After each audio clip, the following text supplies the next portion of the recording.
श्री शिवाय नमस्तुभ्यम। हर हर महादेव। दोस्तों, पूज्य गुरुजी ने अभी अपनी कल की शिव महापुराण की कथा में रविवार के दिन किया जाने वाला एक चावल दाने का एक ऐसा विशेष उपाय बताया है जो उन्होंने आज तक अपनी किसी भी कथा में नहीं बताया है। पूज्य गुरुजी ने कहा कि जब आपके हाथ तंग चल रहे हो, जब रुपये पैसे कहीं से प्राप्त ही ना हो पा रहे हो, जीवन में चारों तरफ से सिर्फ और सिर्फ परेशानियां आ गई हो, उनसे बाहर निकलने का कोई रास्ता ना दिखाई दे रहा हो, तो 2 मार्च 2025 रविवार के दिन कर लेना। एक चावल के दाने वाला यह उपाय होगी, हर मनोकामना पूरी मिलेगी, सभी दोषों से मुक्ति, इतना धन आएगा कि संभाले नहीं संभलेगा। माता लक्ष्मी जी और महादेव जी के आशीर्वाद से पूरे साल धन बरसता रहेगा। दोस्तों, जैसा कि आप सभी लोग जानते हैं कि 2 मार्च 2025 यानी रविवार को पड़ रही है फाल्गुन महीने की तृतीया तिथि। और दोस्तों, यह वह तिथि है जो फाल्गुन महीने में पड़ने वाली सबसे बड़ी और फाल्गुन महीने की पहली तृतीया तिथि है, क्योंकि यह रविवार के दिन पड़ रही है और हमारे हिंदू धर्म में इसका बहुत ही बड़ा और विशेष महत्व होता है। पूज्य गुरुजी ने कहा है कि अगर कभी भी मौका लग जाए और फाल्गुन महीने की तृतीया तिथि रविवार को पड़ जाए तो आप लोगों को सिर्फ और सिर्फ एक चावल दाने वाला उपाय तो अवश्य ही करना चाहिए, क्योंकि इन दोनों तिथियों का संयोग बहुत ही कम आता है। इसी के साथ दोस्तों, गुरुजी ने कहा है कि जब भी फाल्गुन महीने का रविवार पड़े तो आप लोगों को सिर्फ और सिर्फ एक चावल के दाने वाला उपाय तो अवश्य करना चाहिए। यह उपाय इतना खास है कि अगर आपने सही मुहूर्त पर सही क्रिया अनुसार एक चावल दाने वाला उपाय कर लिया, जो प्राचीन काल के समय का महा उपाय है, तो मान के चलिए दोस्तों, महादेव जी के आशीर्वाद से आपके जीवन का कितना ही बड़ा दुख हो, उससे आपको मुक्ति मिल जाएगी। आपकी कोई भी मनोकामना हो, मान लीजिए आप नौकरी की तैयारी कर रहे थे तो आपकी नौकरी लग जाएगी, आपका बंद पड़ा व्यापार चल पड़ेगा। और दोस्तों, आप जिस बीमारी से आप बहुत दिनों से परेशान थे, उस बीमारी से आपको मुक्ति मिल जाएगी। आपके जीवन में धन आना शुरू हो जाएगा, आपके जीवन में धन आने के नए नए रास्ते खुल जाएंगे। और मान के चलिए दोस्तों, फिर आपको किसी भी प्रकार की परेशानी का सामना नहीं करना पड़ेगा। इसीलिए दोस्तों, 2 मार्च रविवार के दिन आप लोगों को इस वाले उपाय को जरूर कर लेना है। भले ही आपने पूरे साल भर इस उपाय को ना किया हो, पर अगर आपने इस फाल्गुन महीने में पड़ने वाली तृतीया के दिन अगर इस वाले उपाय को कर लिया तो आपको इस उपाय को करने का वह फल मिलेगा जिसकी आपने कभी कल्पना भी नहीं करी होगी। इसीलिए आप लोग इस चावल वाले उपाय को एक बार जरूर कर लेना, ताकि आप लोगों के हाथ से यह मौका न जा सके और आपको इस उपाय को करने का फल मिल सके। दोस्तों, यह उपाय पंडित जी ने अपनी अभी की ही शिव महापुराण की कथा में बताया है, जो इस उपाय को आज हम आपको बहुत अच्छे से समझाने वाले हैं। इस वीडियो को देखने के बाद इस उपाय को समझने के लिए आपको कोई और वीडियो को देखने की जरूरत नहीं पड़ेगी। तो दोस्तों, इस उपाय को आपको कैसे करना है, कब करना है, कहां पर करना है, और उपाय को करते समय आपको किन किन गलतियों को नहीं करना है और आपको किन किन बातों का ध्यान रखना है, ये सारी जानकारी हम आपको इस वीडियो में देंगे। तो चलिए भक्तों, उपायों को शुरू करते हैं। अगर आप भी चाहते हैं कि महादेव जी का आशीर्वाद आप पर सदैव बना रहे तो वीडियो को लाइक करें, चैनल को सब्सक्राइब करें और कमेंट बॉक्स में हर हर महादेव जरूर लिखें। और अपने फायदे के लिए, गरीबी दूर करने के लिए इस वीडियो को पूरा देख कर जाना। यदि आज आपने वीडियो को बीच बीच में से देखा, काट काट कर देखा, तो जीवन में आपको सफलता कभी हासिल भी नहीं होगी। देखिए दोस्तों, ये 2 मार्च रविवार का दिन ये इतना खास होता है, इतना महत्वपूर्ण होता है। देखा गया है कभी कभी बड़े बड़े पूजा पाठ अनुष्ठान से जो मनोकामना पूर्ण नहीं होते, वह 2 मार्च रविवार के दिन एक छोटे से उपाय करने से ही आपकी मनोकामना पूर्ण हो जाती है। अब हम समझते हैं इस वाले उपाय को हमें करना किस समय है। इस एक चावल दाने वाले उपाय को हमें फाल्गुन महीने के रविवार के दिन करना किस समय है। तो देखिए, इस उपाय को करने का जो समय है वह सुबह का समय है और शाम का समय भी है। अब देखिए, यहाँ पर हम मुख्य रूप से सुबह का समय नहीं बोलेंगे, क्योंकि 2 मार्च रविवार का दिन है और इस दिन प्रदोष काल के समय का बहुत महत्व होता है। बाकी अगर सुबह के समय भी करेंगे तो भी अच्छा होगा, उसमें कोई भी दिक्कत वाली बात नहीं है। तो चलिए जानते हैं इस विशेष उपाय के बारे में। लेकिन उससे पहले एक प्रार्थना, अगर आप इस चैनल पर नए हैं तो आप इस वीडियो को लाइक करें, चैनल को सब्सक्राइब करें और कमेंट बॉक्स में आप अपनी राशि या अपना नाम जरूर डाल दें, क्योंकि हम राशि से जुड़ा भाग्य भी बताते हैं और भाग्य में चल रही परेशानियों को दूर करने के लिए वह आसान से आसान उपाय भी बताते हैं। तो चलिए अब हम अपने सबसे पहले उपाय की बात कर लेते हैं। देखो, इस उपाय को आप सुबह से लेकर शाम तक कर सकते हैं। तो चलिए बढ़ते हैं उपाय की ओर। देखिए, इसके लिए आपको क्या करना है, एक काली मिर्च लेनी है। देखो, ध्यान से समझना, एक काली मिर्च लेनी है और ध्यान देना है कि काली मिर्च कहीं से भी खंडित नहीं होनी चाहिए। फिर इसके बाद आपको लेना है एक गोल बाती का दीपक। देखिए दीपक आप चाहे तो माटी का ले लें, और यदि आपके पास माटी का दीपक नहीं है तो आप यह दीपक शुद्ध आटा लगा करके एक दीपक बना सकते हैं। बस आपको ध्यान देना है कि उस आटे में आपको नमक या हल्दी का प्रयोग नहीं करना है, ठीक है? तो आप एक बढ़िया सा दीपक बना लें और उस दीपक में गोल बाती लगा करके उस दीपक में आपको घी भरना है। देखो, गाय का शुद्ध घी आपको उस दीपक में भरना है। अब क्या करना है, आपको इन दोनों चीजों को लेकर चले जाना है बेलपत्र के पेड़ के पास। देखो, गुरुजी ने अपनी अभी की शिव महापुराण कथा में भी बताया था, जो भी व्यक्ति प्रदोष काल में जो भी एक दीपक प्रज्वलित कर देता है उसके घर पर धन की कमी नहीं हो सकती। देखो, यदि आपके घर के आसपास कहीं बेलपत्र का पेड़ नहीं है या घर से काफी दूर पड़ता है और आप जा नहीं सकते, तो आगे हम यह भी बताएंगे कि कैसे इस उपाय को करना है। अगर बेलपत्र वृक्ष ना हो तो देखो, अब आपको प्रदोष काल में इन दोनों चीजों को लेकर चले जाए बेलपत्र के पेड़ के पास में। अब क्या करना है, सबसे पहले आपको उत्तर दिशा की ओर मुंह करके आपको खड़े हो जाना है और जो आप दीपक लेकर गए हैं उससे आपको बेलपत्र की जड़ में प्रज्वलित करना है। दीपक प्रज्वलित करने के बाद आपको एक काली मिर्च अपनी हथेली पर रखना है और बेलपत्र के पेड़ का आपको 5 बार परिक्रमा लगा लेना है। और यदि आप परिक्रमा बेलपत्र के पेड़ का नहीं लगा सकते हैं तो आपको दीपक को चारों ओर कुछ इस तरह से दीपक के ऊपर से 5 बार घुमा देना है, मतलब आरती करना है। और घुमाने के बाद आपको उसी काली मिर्च को दीपक में डाल देना है और वहीं पर बैठकर हाथ जोड़ करके आंख बंद करके आपको जो भी आपके जीवन में समस्याएं हैं, घर से लक्ष्मी जी का निवास नहीं है, घर में लक्ष्मी जी प्रवेश नहीं कर रही है, और भी जीवन में जो भी समस्याएं हैं, तो उस समय आपको विनती करनी है, ठीक है? अब इसके बाद यदि आपके घर के आसपास कहीं बेलपत्री का पेड़ नहीं है तो आपको इन सब चीजों को लेकर चले जाना है शंकर जी के मंदिर में। और शिव जी के मंदिर पहुंचकर आपको क्या करना है, आपको इसी एक दीपक को आपको शंकर जी के मंदिर की जो चौखट होती है ना, वहां पर आपको इस दीपक को जलाना है। और दीपक जलाते समय आपका मुख उत्तर दिशा की ओर होना चाहिए। दीपक जलाने के बाद आपको क्या करना है, एक काली मिर्च अपनी हथेली पर रखना है और आपके जीवन में जो भी समस्याएं हैं, चाहे वह समस्या परिवार को लेकर हो या फिर धन को लेकर हो, वह अपनी वह समस्या बोलनी है।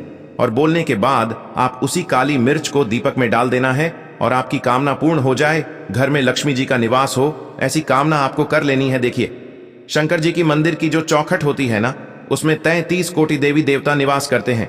यदि आप वहां पर दीपक जलाते हैं तो इससे भगवान शिव तो प्रसन्न होते ही है, साथ ही आपको 33 कोटि देवी देवताओं का आशीर्वाद प्राप्त होता है और वह सभी प्रसन्न होते हैं जिनकी आशीर्वाद से आपकी कामना 100% पूरी होती है। आप यह उपाय जरूर करिएगा, बहुत ही छोटा सा उपाय है, करके देखिएगा।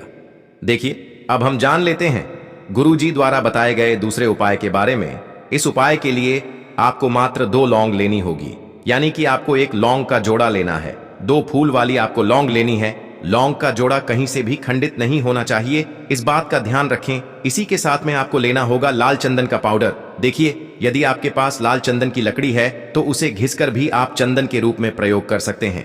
यदि पाउडर है तो उसका भी आप अपने उपाय के लिए प्रयोग कर सकते हैं। देखिए, चंदन जो है वह तेज का प्रतीक माना गया है और साथ ही साथ जीवन के अंधकार को दूर करने का प्रतीक माना गया है। अब इसी के साथ में आपको मात्र एक तांबे के पात्र के अंदर शुद्ध जल लेना होगा अपने घर से। अब दोस्तों, ये तीनों सामग्री लेकर के सीधे आपको पहुंच जाना होगा भगवान शिव के मंदिर में। देखिए, इसी के साथ में आपको एक गोल बाती का दीपक भी लेना होगा। दीपक आप मिट्टी का भी ले सकते हैं, शुद्ध घाटा मढ़कर उसका भी तैयार कर सकते हैं। और दीपक में आपको शुद्ध घी का प्रयोग करना है। लेकिन जैसे ही आप इन सभी सामग्रियों को मंदिर में लेकर के पहुंचेंगे, मंदिर में जैसे ही आप चौखट के वहां पर पहुंचेंगे तो मंदिर की चौखट के सीधी तरफ आप जो अपने साथ एक गोल बाती का दीपक लेकर के आए हैं, उसे आपको सबसे पहले तो प्रज्वलित कर देना है। यानी कि जैसे ही आप मंदिर की चौखट के वहां पर प्रवेश करते हैं तो उसके सीधी तरफ आपको यह गोल बाती का दीपक प्रज्वलित कर देना है। अब देखिए, जैसे ही आप यह दीपक प्रज्वलित करेंगे तो आपकी जो भी मनोकामना है उससे आपको बोल देना है। आप इस दीपक को इस प्रकार से प्रज्वलित करने के बाद इन सभी सामग्रियों को आपको शिवलिंग के पास में लेकर पहुंच जाना है। अब देखिए दोस्तों, आपके पास जो एक तांबे के पात्र के अंदर शुद्ध जल है, उसमें से आपको केवल आधा लोटा जल ही भगवान शिव के शिवलिंग पर अर्पित करना है। आधा लोटा जल आपको उसी पत्र के अंदर बचा लेना है। अब दोस्तों, आपके पास जो 2 लौंग है, यानी कि एक लौंग का जोड़ा है, उससे आपको अपना नाम और अपने गोत्र को बोलते हुए आपकी जो भी समस्या चल रही है, आपके जीवन में जो भी परेशानी उत्पन्न हो रही है, उन्हें आपको बोल देना है। और ये जो लौंग का जोड़ा है इसे आपको भगवान शिव के शिवलिंग पर अर्पित कर देना है। जैसे ही आप यह 2 लौंग शिवलिंग पर चढ़ाएंगे तो अपना हाथ जो है वहां पर आपको रखना है और महादेव से आपको प्रार्थना करनी है कि मेरे जीवन की यह जो परेशानियां हैं वह सभी दूर हो जाएं।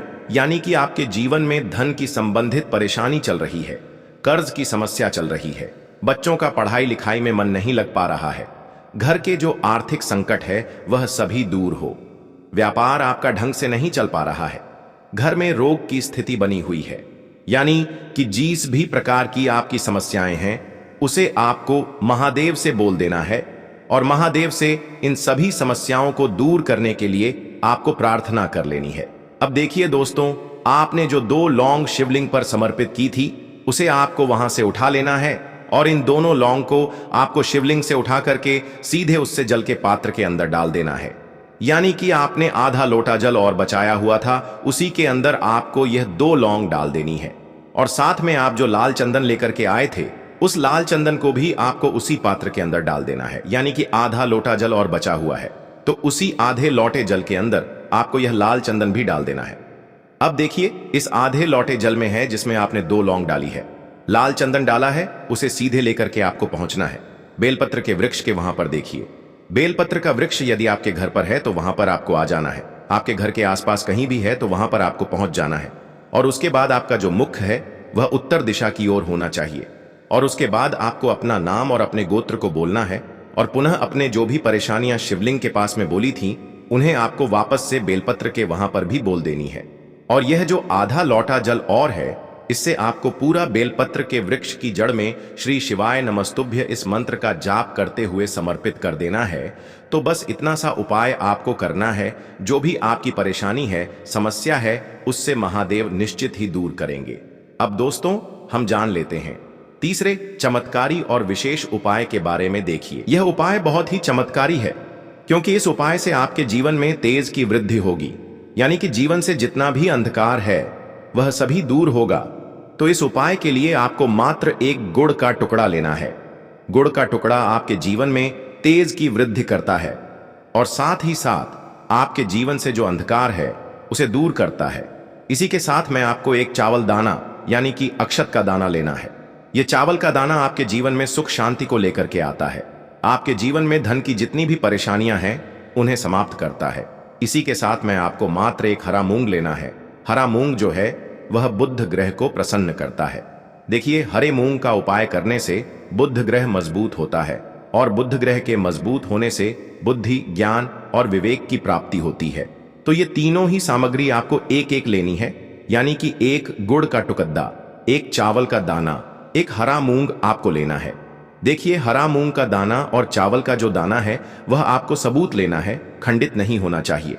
और इसी के साथ में आपको मात्र एक तांबे के पात्र के अंदर अपने घर से शुद्ध जल ले लेना है। देखिए, अब इन सभी सामग्रियों को लेकर के सीधे आपको पहुंच जाना है भगवान शिव के मंदिर में। आप यह उपाय सुबह से लेकर शाम तक किसी भी समय कर सकते हैं, लेकिन रविवार के दिन ही आपको इस उपाय को करना है। तो सबसे पहले तो ये जो एक गुड़ का टुकड़ा है, एक चावल का दाना है और एक हरा मूंग का दाना है, उन तीनों को आपको उस जल के पात्र के अंदर डाल देना है। लेकिन ये जो उपाय है आपके जीवन की सारी परेशानियों को दूर करने के लिए होता है, लेकिन विशेष मनोकामना तीनों सामग्रियों से ही आपकी परिपूर्ण हो जाती है। देखिए, यदि आपके जीवन तेज होगा तो सभी आपसे वार्तालाप करेंगे, सभी आपसे बात करेंगे और आपका जो मान सम्मान है वह बढ़ता है। और चावल का जो दाना है वह धन में वृद्धि करता है, मन की शांति के लिए होता है। और हरा मूंग जो है वह बुद्धि, ज्ञान और विवेक की प्राप्ति के लिए होता है। अब देखिए, यह जो एक पात्र है इससे आपको भगवान शिव के शिवलिंग पर धीरे धीरे अर्पित कर देना है। श्री शिवाय नमस्तुभ्यम इस मंत्र का जाप करते हुए और तुमरुकेश्वर महादेव का मन में स्मरण करते हुए। लेकिन तुमरुकेश्वर महादेव का स्मरण करने से यह जो उपाय है और अधिक प्रभावशाली हो जाता है। तो तुमरुकेश्वर महादेव का स्मरण करते हुए यह उपाय करने से आपके जीवन में जो भी अशांति है वह सभी दूर हो जाएगी। तो इस प्रकार से आपको यह सुंदर सा उपाय कर लेना है। इसके बाद बात करते हैं तीसरे उपाय की। देखो, ये उपाय बहुत ही अचूक उपाय है जो आपको करना है। देखो, इस उपाय के लिए आपको 2 दीपक लेने हैं। देखो, दोनों दीपक आपको मिट्टी के दीपक लेने हैं। उसके बाद आपको दोनों दीपक को प्रज्वलित करने के लिए आपको लंबी बाती लेनी है और ये दीपक घी और सरसों के तेल से दीपक प्रज्वलित करने हैं। यह सब लेने के बाद आपको लेना है एक कटोरी में कच्चा दूध थोड़ा सा लेना है। उसके बाद आपको लेना है एक लोटा जल। देखो, गुरुजी ने इस उपाय के लिए बताया है कि यह उपाय आपको प्रदोष काल में करना है। कहते हैं कि बेलपत्र के वृक्ष में प्रदोष काल के समय में महादेव वास करते हैं। उस समय हम कोई भी उपाय करते हैं तो उसका फल हमें अवश्य मिलता है। देखो, अब ये सब सामग्री लेकर आपको प्रदोष काल में चले जाना है बेलपत्र के वृक्ष के वहां पर। देखो, वहां पहुंच जाने के बाद आपको सबसे पहले बेलपत्र की जड़ में सबसे पहले वह दूध जो आप लाए हैं उसे समर्पित कर देना है। उसके बाद आपको जो एक लोटा जल जो आप लाए हैं वह आपको धीरे धीरे बेलपत्र की जड़ में समर्पित कर देना है। उसके बाद आप जो दीपक लाए हो, दोनों दीपक को आपको बेलपत्र की जड़ में बेलपत्र की तरफ मुंह करके बाती का आपको एक दीपक घी का और एक दीपक तेल का प्रज्वलित कर देना है और आपकी जो भी मनोकामनाएं हैं वो महादेव को बोलना है। देखो, गुरुजी ने कहा रविवार के दिन पर बेलपत्र की जड़ में दीपक प्रज्वलित कर देता है, महादेव उसकी सभी मनोकामना पूरी कर देते हैं। देखिए दोस्तों, आज के इस वीडियो में रविवार के दिन किए जाने वाले 3 बहुत ही सुंदर से उपाय बताए हैं जो आपको करने हैं। अगर आपको हमारी ये वीडियो पसंद आई हो तो हमारे इस वीडियो को लाइक करें और कमेंट बॉक्स में लिखे हर हर महादेव, जय मां लक्ष्मी। का जो घर है उसमें नेगेटिव शक्तियां हैं, काला जादू किसी ने करवाया, बंधन करवाया है और आप इस चीज लौंग से बहुत परेशान हो गए हैं और आप चाहते हैं इन तरीके की परेशानी से आपको मुक्ति मिल जाए, तो दोस्तों किसी पंडित के पास जाने की जरूरत नहीं है। ये उपाय आप खुद ही कर लीजिए और ये उपाय आपको करना है। शनिवार की रात को आपको क्या क्या लेना है, तो आप एक मिट्टी का बर्तन चाहे पीतल का बर्तन ले लीजिए, परंतु लोहे का मत लीजिएगा, ठीक है। अब आपको क्या करना है, 11 लौंग, 5 कपूर, 2 इलायची। हम फिर से रिपीट कर देना दोस्तों, 11 लौंग, 5 कपूर और 2 इलायची को जलाना है। इसका धुआं पूरे घर में दिखाना है। जब 11 लौंग, 5 कपूर और 2 इलायची की पूरी रख बन जाए, जल के इस राख को किसी डिब्बे में रख लीजिए। डिब्बे में रखने के पश्चात आपको प्रतिदिन थोड़ी थोड़ी सी इस राख है और एक लोटे जल में लेकर के इसका चिंता जो है घर के मुख्य द्वार पर रख देना है। यदि आपने यह कर दिया तो आपके घर पर जो भी नेगेटिव शक्तियों का बास था वो हमेशा हमेशा के लिए समाप्त हो जाएगा। और मान के चलिए शनिदेव जी के आशीर्वाद से आपके घर की बरकत भी होगी, उन्नति भी होगी। तीसरा उपाय जो हम आपको बताने आ रहे हैं, ये एक ऐसा उपाय है जिससे आपको हर तरह के कष्ट से मुक्ति मिल जाएगी। मान लीजिए दोस्तों, आपको किसी ने धर लिया है जिसका आप इलाज करा करा के थक है, परंतु उसका आपको कोई लाभ नहीं मिल रहा है। आप बहुत परेशान हैं, तनाव ने घेर लिया है, दिक्कतें आपके सामने खड़ी हुई है। तो इसमें आपकी कौन मदद कर सकता है? तो इसमें किसी की आपको मदद चाहिए, वो है भगवान भोलेनाथ, देवों के देव महादेव। बिल्कुल सही सुना। आप लोगों ने यह उपाय यदि आपने कर लिया जो आपको हम बताने आ रहे हैं, तो देवों के देव महादेव का आपको आशीर्वाद। किंतु उपाय को करने के लिए आपको लगातार 5 सप्ताह शनिवार के दिन किसी भी शिव मंदिर जाना होगा और 5 सप्ताह तक आप तामसिक